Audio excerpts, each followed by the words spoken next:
Bonjour à tous, ici Monsieur Cacahuète Et Zou, ou plutôt bonsoir.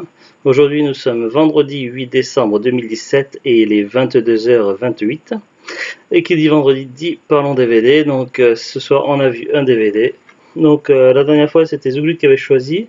T'avais choisi quoi déjà? Ah oui, c'était Qui veut la la poudre peau de j'habite. Roger Rabbit. Et là donc mon choix s'est porté sur Sphère. Alors Sphere, c'était un livre que c'était un film tiré d'un livre de Michael Crichton, que le livre je l'avais lu il y a très très longtemps. J'avais des vagues souvenirs, mais je me souvenais pas exactement du scénario, donc ça faisait un moment. C'est un film que je voulais avoir depuis longtemps, et puis il y a quelques mois, je l'avais trouvé en os. Donc il n'y a rien de précisé dessus, et ça a l'air d'être une édition toute simple, mais en lançant le film, donc on peut voir sur le menu que c'est une édition spéciale. Alors je sais pas ce qu'elle a de plus édition spéciale, surtout que j'ai pas l'impression qu'il y ait de bonus. Si je crois que quand on était sur le menu, il y a un truc style making of ou quoi, mais j'ai pas voulu regarder exactement. Derrière, il y a pas de précisé. Note de production, si c'était peut-être ça qu'il y avait en bonus, je sais pas. À savoir que sur cette édition-là, le film il se lance tout de suite en mettant le DVD, donc pas de bande-annonce, pas de menu, directement se lance, donc il faut appuyer sur la touche menu et puis régler les choix des langues. Alors dans ce film, au niveau des acteurs, donc il y a Dustin Hoffman, Sharon Stone, Samuel Lee Jackson et également un acteur connu, il y a Liev, donc je sais pas comment on le prononce, Liev Schreiber, qui est connu pour avoir joué dans Scream 1, 2, 3, Last Day of Mars, Wolverine. Dents de Sabre dans Wolverine Origins et également je crois l'adjoint du shérif dans Phantom, si je me souviens bien. Phantom, qui est un film génial que je recommande, avec également Ben Affleck et Rose McGowan. Alors, pour revenir à Sphère, donc Sphère, c'est un film, disons au niveau des genres, je classerais en fantastique, thriller, huis clos. Ouais, je pense que c'est ça. Alors, avant d'aller plus loin, donc je vais vous lire le synopsis qui est au dos de la boîte. Alors, on va voir si je suis d'accord avec ce qui est écrit derrière. Après la découverte d'un mystérieux vaisseau spatial englouti au fond de l'océan depuis 300 ans et dont on ignore l'origine, une équipe de scientifiques américains est formée pour plonger et l'étudier. Ils vont alors découvrir une sphère au pouvoir étrange. Leur cauchemar ne fait que commencer. Tiré du best-seller de Michael Crichton qui a également écrit Jurassic Park, mené de main de maître par Barry Levinson, Rainman Sleepers, Sphere est une aventure spectaculaire réunissant un trio exceptionnel d'acteurs, des prises de vue sous-marines fabuleuses, des effets spéciaux remarquables, un suspense omniprésent et des scènes d'action choc contribuent à créer une atmosphère inquiétante et oppressante. Plongez vite dans les abîmes de l'inconnu à la découverte de ce monde inhospitalier. Alors, je suis d'accord pour une majorité de choses qui est dites, les effets spéciaux, tout ça, le suspense, pareil, mais par contre, les scènes d'action en choc, il y a. Je peux pas si on peut appeler vraiment ça des scènes d'action, moi. Enfin, c'est pas comme ça que je le dirais. Je sais pas ce que t'en penses, toi, Zulit. Des scènes d'action choc. Oui, ils disent Bah, je dans. vois à quelle scène il passe, mais Parce que moi, quand je parle d'action dans un il film, pense à c'est des scènes. Je pas. vois les scènes qu'il pense, mais je vois pas. Ouais, je suis pas complètement d'accord avec les termes employés dans. Il y a de l'action, c'est sûr, mais c'est pas des scènes d'action. Oui, oui, c'est plus. Enfin, ça fait partie, ça se rajoute au contexte. Pour résumer simplement et pour pas spoiler, donc en fait il y a des scientifiques qui sont appelés donc en urgence pour une mission gouvernementale top secrète. Il s'avère qu'un de ces scientifiques c'était un psychologue et en cas d'événement particulier, il avait rédigé une note destinée au gouvernement américain. Un rapport qu'on lui avait commandé. Oui, voilà. Et à savoir comment agir en cas de phénomènes qui adviendraient de phénomènes extraterrestres. Oui, voilà, mais je ne voulais pas spoiler, mais oui.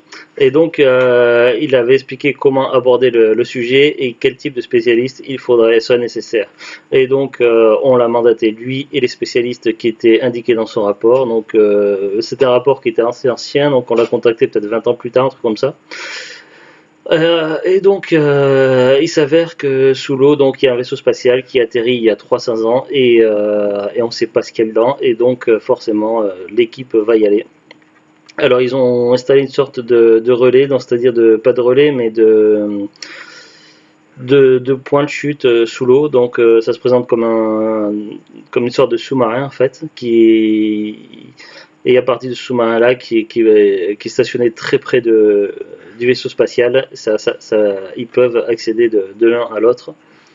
Comme le titre l'indique, donc il y a une sphère bien particulière, et puis là donc je vais pas en dire plus pour pas ne spoiler.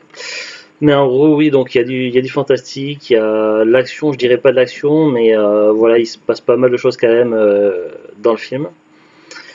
Niveau du suspense, donc il y a vraiment un suspense, un excellent scénario, un bon suspense, le jeu des acteurs est excellent. Moi c'est tous des acteurs que j'aime beaucoup. Après, je connais moins bien Dustin Hoffman que les autres, mais c'est vrai qu'il joue plutôt bien. Après, c'est vrai que Samuel L. Jackson, on le voit dans beaucoup de films. Sharon Stone, peut-être un petit peu moins dans les films. Et Liv Schreiber, que j'ai vu dans pas mal de films aussi. Donc, c'est des acteurs que j'aime beaucoup. Le jeu d'acteur est excellent. Pour un film de 98, ben, franchement, il n'a pas vieilli du tout. Donc, les effets spéciaux, tout ça, ben, franchement, ça date pas du tout. Donc, c'est vraiment très, très impressionnant. C'est très, très bien réalisé. Au niveau de la qualité donc du film en lui-même, parce que c'est vrai que pour les anciens films, des fois le remaster n'est pas forcément terrible. Mais là, c'est impeccable, donc il n'y a rien à redire, pas de défaut au niveau du son, de l'image, rien, c'est juste impeccable. Donc pour moi, ben, cette édition donc, est super. Étant donné que c'est un DVD que acheté à Noce, donc je me souviens plus du prix exactement, mais en général, les DVD à Noce, je les achète à 89 centimes, des fois 1,99, maximum 3 euros. Je ne mets pas plus de 3 euros dans un DVD à Noce, donc voilà, ça doit être dans les prix que j'ai payés.